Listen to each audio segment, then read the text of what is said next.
It is becoming very clear that if the present trend continues, we might need to have more judges. Right now, judges are so seriously stretched.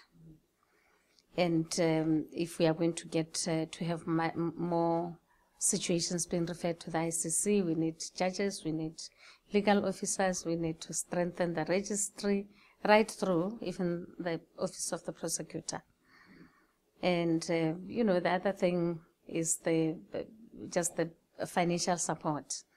Member states are downsizing in their own respective countries.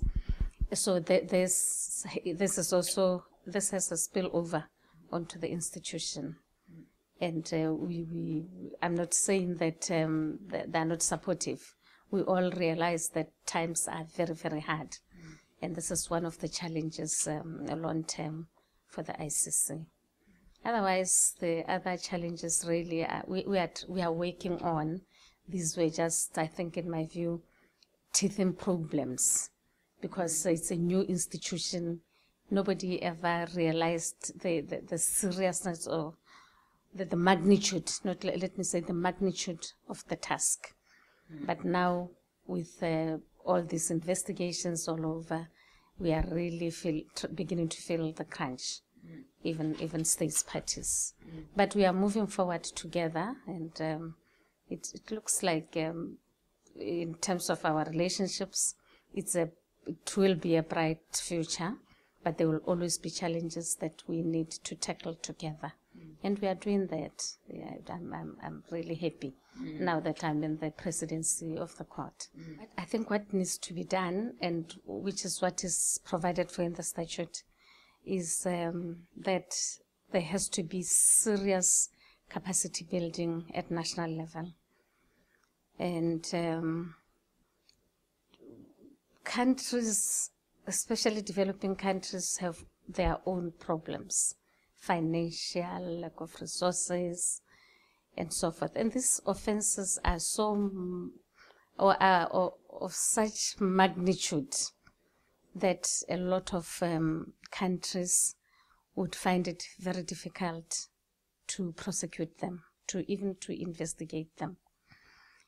But to the extent that we continue cooperating with national jurisdictions, in terms of, like here, the judges, they came to the ICC yesterday, we exchanged ideas. The Office of the Prosecutor is forever invited by countries to come and take them through the motions.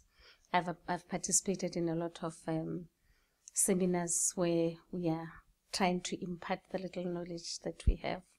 I think to that extent, and of course countries like Uganda and now Kenya, they have set up a special division for these types of offenses.